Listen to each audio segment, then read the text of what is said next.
Hi, this is Brendan Davis from Bedrock Games and the Bedrock blog, and I just want to talk a little bit about live streaming and podcast recordings of games, and just some of the things that the internet and the growth of platforms like YouTube and Podbean have sort of done for gaming. But I want to come at it more from an angle of, I don't know, I grew up in the '80s. I didn't, I'm a little bit on the old school side when it comes to my approach to play, and so I was very sort of resistant to this idea of live streaming. People would occasionally mention it to me, and I sort of grumble about it and not really have much interest. And but I kept getting persistent requests for live streams of my games, and eventually it just dawned on me that, well, this is clearly something that people are interested in. I genuinely was not sure why. It just kind of perplexed me. I didn't understand why you would listen to somebody playing a game. Then I started looking at it more. I started paying more attention. I saw that there were different kinds of live streams, there are different ways of doing it. Some more edited, some more sort of organic and just sort of a natural game. Some varying levels of professionalism in terms of the performances of the people. But I think there's a few things that sort of draw people to them. I want to talk about one of those things. So I mean, there's obviously a lot of other reasons why people watch these things. Number one, I mean, I could easily see it being like a sort of a vicarious way of experiencing RPGs. If you don't have access to a game group, but you played it when you were younger, or you're interested in RPGs and you just never had a chance to play them, especially as there was sort of resurgence in interest when Stranger Things came out, and the whole D&D sort of sort of interest in AD&D stuff reemerged. So I think that's definitely something. But the thing I want to talk about is sort of the utility of it, because I realized when we game. So gaming is a lot like when I was younger, I played guitar, and I had a guitar teacher, and one of the methods he used among many to teach me, just the art of playing guitar was, you would just show me different songs. Sometimes he would bring tablature, sometimes he would bring it in sheet music form. I'm not very skilled at sheet music. I can barely understand it today, but every once in a while I would have to work off of sheet music, and he would teach me songs that I often didn't know. So I was a kid that was into heavy metal, and so I listened to the Doors a little bit before getting into metal. I listened to some things like Sabbath and Led Zeppelin, but I wasn't a very expansive sort of classic rock oriented kind of kid, and so but he knew that I liked things in minor keys. He knew that I liked things with darker themes to them. And so he showed me a song by the Rolling Stones called Painted Black, which I had never heard before. And all I had to go on was the playthrough of it that he showed me. And then I forget if he gave it to me in tablature or just wrote the chord names down. But I fell in love with the chord progression and the rhythm of the song. And I knew nothing about the song beyond that. And it wasn't for at least another 2 years that I actually heard the song. So I went off and I just kept playing it. And within a month, I was playing it totally differently than what he had told me. And I was effectively playing a different song. And I might meet a friend who I knew liked the Rolling Stones, and that was like they had no interest in the other kind of music that I listened to. So I would show them Paint It Black to maybe form a connection, and they have no idea what I was trying to play. So so I just ended up playing it in a very it just was not Paint It Black by the time I was done with it. And so I think this is a very long-winded way of me saying that's kind of what role-playing is like. Like in role-playing, especially back in the day when you would get a book and it would describe what role-playing was, and then it would give you a bunch of rules and setting material. You would go off and you would play it with your friends, but you had no access to what the designer was doing. There was no recording of Gygax playing this game for you, or of whoever it was. You know, there were a bunch of games out by the time I was playing, so you know there were step by step sort of examples. There were extended examples of play, and those could be very useful. But I still, you know, people just tended to carve their own path, and within months they were playing things way differently than probably how the person who designed the book was playing things. And in a way, I think that's good. I mean, it's great that, you know, you have all these different approaches. One of the downsides of it is people from different, you know, camps, people who, like, you know, I learned to play with my group in Boston, and this guy learned to play with his group 2 towns over. You know, you try running a game together, and you're on very different pages from each other. And eventually, you figure out what style works for everybody present. But I think one of the functions, one of the utilities that streaming can provide is it can at least allow the person who makes the game to sort of demonstrate what they were trying to do.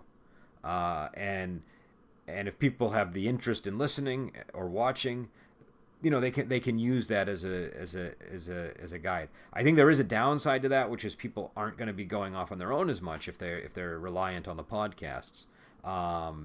So I think the way to use it is to watch the podcast, listen to the podcast, the examples of play, but understand that you can do whatever you want. And also, there's just sort of a more general approach. So a lot of these podcasts, they're just people who are running their own kind of campaign. So it's not necessarily that you're getting information from the designer, but I mean, the point is you're learning a format of play when you watch these things, and that can be helpful because you can sort of see what people are doing. And I know that a lot of people are extremely cautious about either starting GMing or starting a campaign just because they don't know the ins and outs, and they have a lot of uncertainties of, well, am I supposed to be doing this or am I supposed to be doing this? What exactly does it mean when I'm, sitting down and preparing for a game? What does it mean when I, when I describe what happens and then the players tell me, and at what point do I need to interject and advance time or not advance time? There's all these things that can really sort of throw off people, especially if they're second guessing themselves. And so I think one of the things that maybe these live streams are providing is a little bit of clarity in that sense, and also the fact that you can see a number of different styles so that you realize there's a whole landscape of approaches. And again, this isn't stuff that you didn't, we had descriptions of this in the old books, we had articles on it. It's just that the direct sort of example by actually watching and listening is I think going to be useful for people. I think there's also going to be downsides to it. So one of the things that we're trying to do is, you've probably seen, we've been putting up more podcasts of our recorded sessions. And one of the things you might notice is we leave in all the mistakes. These are not highlight reels. These are just, we hit record. Many of them are going to be on days when somebody is having a bad day and not on the ball. Many of them are going to be days where things just don't work out because they're trying something new, and that's kind of what I want. I'm sort of calling it like GMing without armor. Like we're not trying to create any kind of illusion. So like if you listen to the Disposable Disciples session, you can hear arguments between me and some of the players on the rules, and I've specifically said to them that that's fine. We can do that. I don't want us to sort of not include those things. And I think that but you can also see, because in the last session we have not an argument, like a debate over one of the mechanics. And in hindsight, I realized I made the wrong call, which is fine. That happens. And this is a call that I frequently make because it's a gray area in the system that I have difficulty with. So I imagine if I have difficulty with a gray area in my own system, that a lot of other people will have that same problem. And so I think it's just useful for people to know that, there's this overlap in how defenses work in the game that keeps leading me to the same point. Eventually, it's probably going to lead me to maybe make a tweak. But it's also just something that you just sometimes have these overlaps in games, and you just sort of deal with it.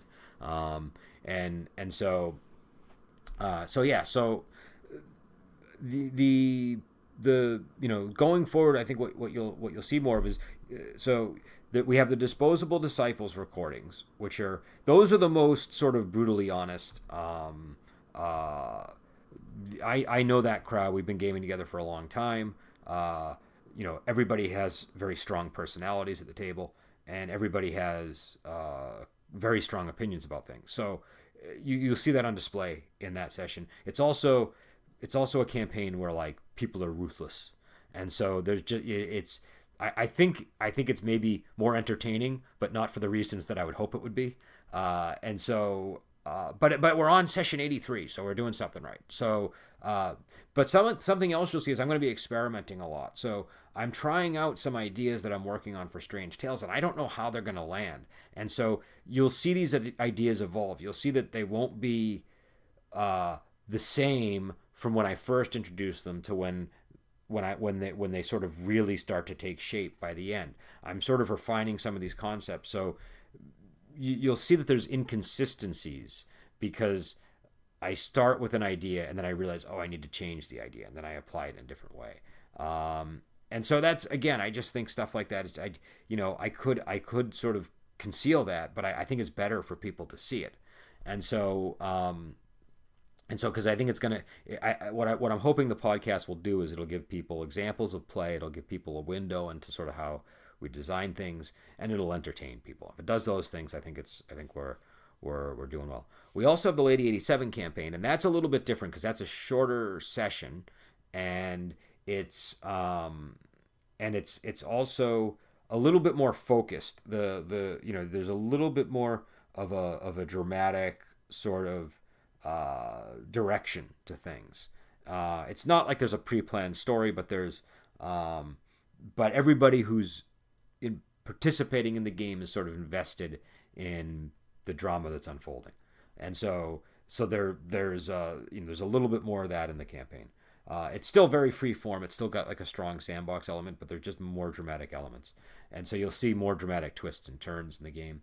The Disposable Disciples campaign is quite the opposite. It's very much sort of, the players do whatever they want.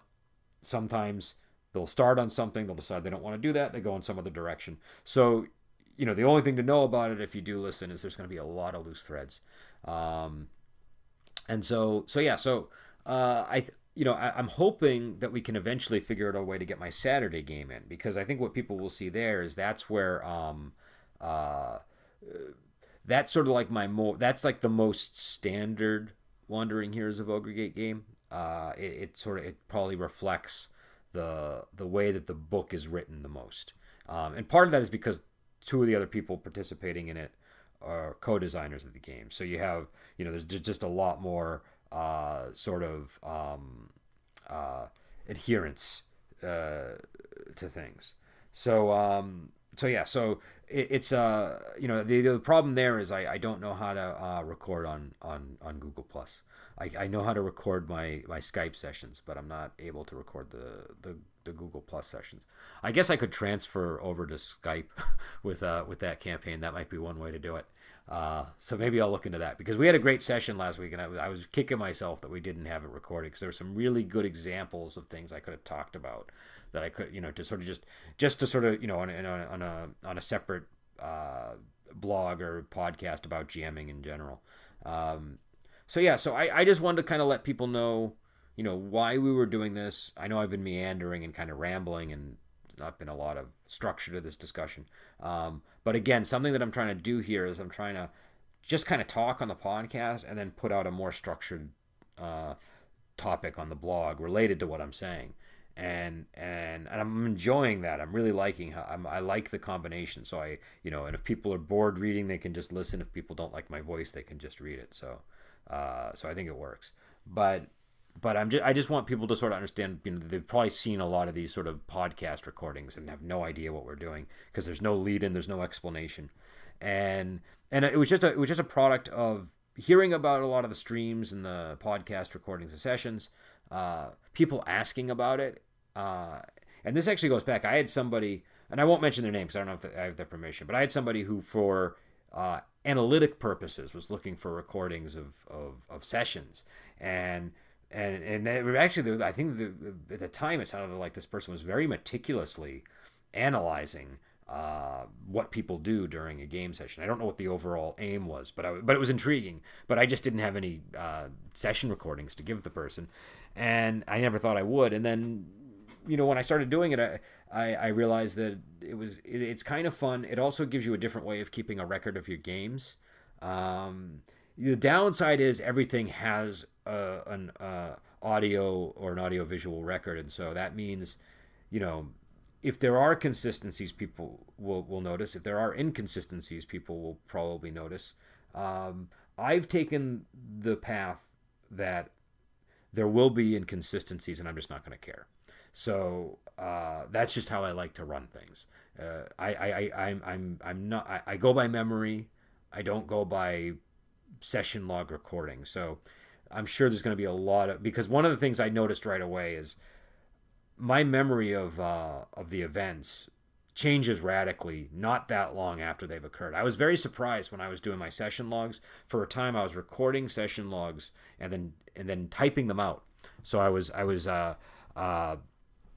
basically transcribing our session logs into logs on the blog.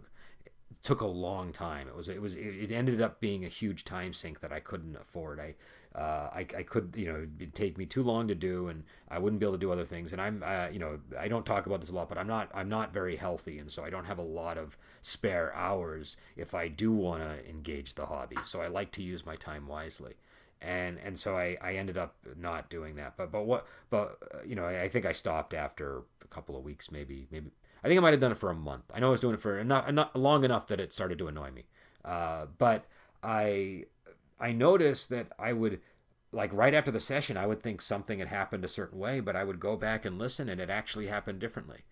And even when I was talking about a session the other day, I had a session on Saturday, and I was talking about it like a day later or 2 days later on the podcast, and then I was talking about the bonuses. And then I started to realize as I was talking, wait, did I give a bonus here or there? And I think I kind of figured it out, but I didn't record the session, so I don't know. And then later I was thinking about it, and I was like, oh, maybe did I even give a bonus at all? Did I and it just started, I wasn't sure. And so I think I think it's very striking, and it's not just me, because I've talked to other people that have been involved in the recordings, and they have different memories too. When I was a history student, I had to do oral history projects, and I know I'm going way off on a tangent. But I let these recordings go for 20 or 30 minutes, so we'll go on the tangent. But I used to do interviews for oral history projects, and so we had to sort of learn about the process of interviewing and sort of what to look for to tell if something really happened or not. And again, I'm no social scientist. I'm not, I was just a student. But one of the things I remember encountering was this idea of the rehearsed narrative, which was one of the few concepts I encountered that I really saw in practice, because I eventually did some freelance reporting after, and that was something I noticed a lot. And it's this thing where you tell the story of what happened so much that the details of the story get replaced by the details that you've sort of constructed to fill in things you forgot or to make it a better story. Everybody kind of does this, but you do it more if you are constantly retelling a story. If you have like an uncle who tells really good stories and they're really entertaining, but they're suspiciously entertaining because they sound like something out of a book, even though he swears they actually happened, he might genuinely think they happened. He's not lying necessarily. He's just not realizing that he's telling a rehearsed narrative. And so that's something that I noticed with these recordings. And so on a much smaller scale, like I'm talking details that are not like, like we got the rough details right, obviously, but you forgot the order in which things happened, or you forgot who did what exactly, or why the fight broke out in the first place. Maybe you think it was something else that also just happens to be more dramatically appropriate. So anyways, long story short, what I'm getting at here is that these session recordings, they create a record, and you can go back to that record, and I'm quite certain that if I go back and look at my own campaign on these recordings, I'm going to find a lot of inconsistencies. But I've decided I'm not going to worry about that. So just expect that there will be some inconsistencies, and expect that what I'm going to try to do is go by memory and make each session entertaining. So every session I'm going to devote my energy to make it as entertaining as I can, like I always do, but I'm going to be focused on that session. I'm not going to be worried so much about, oh, well, 8 sessions ago, did we say this or that? If everybody sort of agrees we said X, that's what I'll go with. And that's just been my approach the whole time. Every time you don't hear on the recordings. Maybe one day I'll just start hitting record at this point in the conversation. But usually before I hit the record button, is sort of that moment in the game where everybody's kind of talking. And right before we play, I'll usually just ask for clarification on what everybody remembers about the previous session. And I find that very useful because oftentimes people will remember things differently, especially useful if they remember them differently than I do, and I need to double check things. And another thing that you'll hear in these sessions is that we do sort of take breaks to look things up on occasion, just to make sure we're doing them right. So that slows things down. But on the podcast, this isn't like going to be a perfect run of the system. I make mistakes. We like I said, I had a bad call last session that I'm definitely aware of. But we do try to use the techniques as written to the best of our ability, and so that oftentimes that'll involve slowing down more than I would if I wasn't trying to be that like if I was running a game and I wasn't designing a system and worried about am I drifting from what the rules say, I would just kind of go with what works in the moment. And if my memory's good enough, that's fine. I don't necessarily have to look up everything when we use it, but I find when I'm designing something, it's useful to run it the way it's written, because what will end up happening is, and this has happened to me before, you write a book, you put out the rules, and then you kind of slowly start playing differently, which is fine if that's how you eventually want the game to become. But if people encounter problems with that system and then come to you with those problems, and you're not having them because you're playing the game differently, that's a problem. So I try to prevent that problem, and the only time I allow myself to really drift from my own mechanics is when I'm when I either sort of just clearly state, well, just to keep things moving, I'm going to do X, or when I when I know that all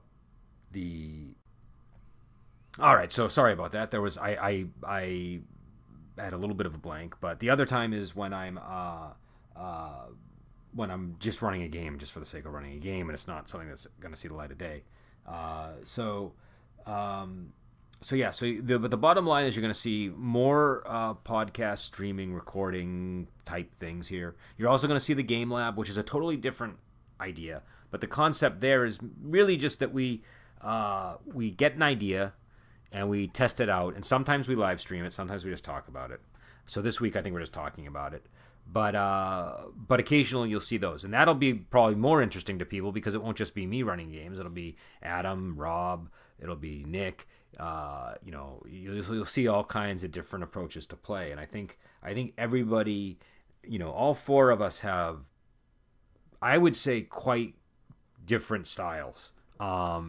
There's just I haven't played with Nick yet, but I know Nick's style. I've talked to him. I understand how he approaches game and what his way of looking at games is, and so I think one of the benefits of having 4 different GMs with 4 very different approaches is people can also sort of see, that it's kind of like sometimes it's like liking styles of music where you don't want to lock yourself too much into one style. It's good to be sort of, if you're a performer, and you perform within a genre, to understand how to perform that genre. But your stuff will get boring if you don't expand your taste beyond the genre. And again, going back to the example I started with, that was one of the things my guitar teacher taught me. When I first started, I was just into metal. That's all I wanted to play. That's all I wanted to listen to, and eventually I got to a very narrow niche of metal, and anything outside of that really kind of irritated me. But then slowly my teacher would introduce different music to me, that still resonated with me in the same way. He realized that it was, because a lot of times, and I know I'm diverging again, but the emotional reaction is what was important. So there were things that were in the genre of music I was listening to that are also in all these other genres of music if you get the right songs, or you get the right writers, the right performers. And so, I remember, like there's a song called Strange Fruit, which he showed me. It was way outside of what I was normally listening to, but it was a fascinating song, and it had, it was a moving song. It had a really, just a really unusual description of something horrific in the lyrics that appealed to the part of me as a metal fan that liked that stuff, but it also it just showed me a whole other way of approaching music that I hadn't really had that much exposure to. And the same thing with things like classical music. You very quickly, my teacher identified that there are melodic things in metal that are very similar to Baroque music, and so he started showing me stuff like Bach, and that was some of the sheet music stuff I had to do. But I had to learn a good deal of Bach, just and I was more than happy to, because I fell in love with it. And also learning about people way outside my genre, like into jazz and stuff like that, like learning about Django Reinhardt, who's a very important guitarist, who's one of his playing hand got seriously burned. I think he only had like two working fingers, maybe. I can't remember exactly, but he developed a style of play around the loss of the fingers from a fire, and or at least the damage of them. And that knowing that made me way more interested in what the guy had to do musically. It was a style I probably wouldn't have paid much attention to, but just knowing that, it really piqued my interest, and I was like, I had to learn more about him. And when I listened to his songs, I was trying to imagine this guy playing in this style. And you realize, like, if this guy can do it like this with just these fingers, then I don't have any excuse. And in fact, his story is so powerful. Like, guitarists know his story pretty well. That Tony Iommi of Black Sabbath, who lost, I think he lost the tip of one or two, I think two of his fingers, which at a certain point, I don't think he was even sure he was going to keep playing guitar. And somebody showed him Django Reinhardt records, and he, that helped him not only get back into it, but he developed a whole style of sound because of the adjustments he had to make from his fingers. So in a weird way, that style of music that I had no interest in, but I exposed myself to, was responsible for the music that I was locking myself into, to that metal genre. So that and I'm probably really oversimplifying here, but I think it's still kind of a nice story. So what I'm saying is, with Game Lab, what I'm hoping is people will get a broader view of things. They're not necessarily going to say, oh, it's all gotta be this. A lot of the people gaming things will game that way. Like, Rob is going to come at you with a very clear idea of what Rob thinks is the best way to game and game master, and he's not gonna adjust his style to accommodate the audience. But you're also going to get an example of what Adam thinks the best way to GM a game is. You're going to get an example of what I think the best way to GM is, and hopefully what I'm hoping is, obviously, if you are a gamer and you've gamed for years now, you don't need this show, or at least you don't need this aspect of the show. But what I'm hoping is, for people who are newer to the hobby and just sort of starting to cut their teeth, they'll see that there are these different approaches, and they'll at least know, they'll find one that appeals to them, and then from there they can learn more. There are all kinds of places you can go on the internet to learn about different styles of play, and I'm just a sort of average GM. I'm not particularly great.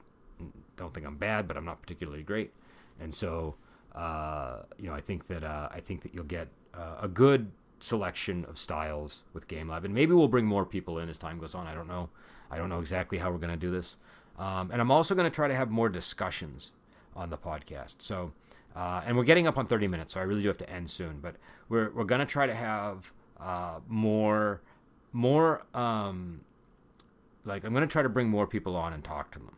And I don't know what that is exactly yet, because I want it to be, I don't want it just to be gaming, because we obviously have a lot of topics that we like to do on the podcast. I want to cover a lot of things, and I just don't know exactly what that'll be.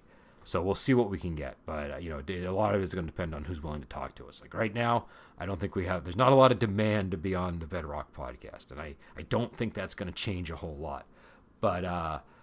But we'll see. I think there are people that I have talked to people that have expressed interest in coming on, and there are topics that I feel I can cover. There are topics I feel I can't.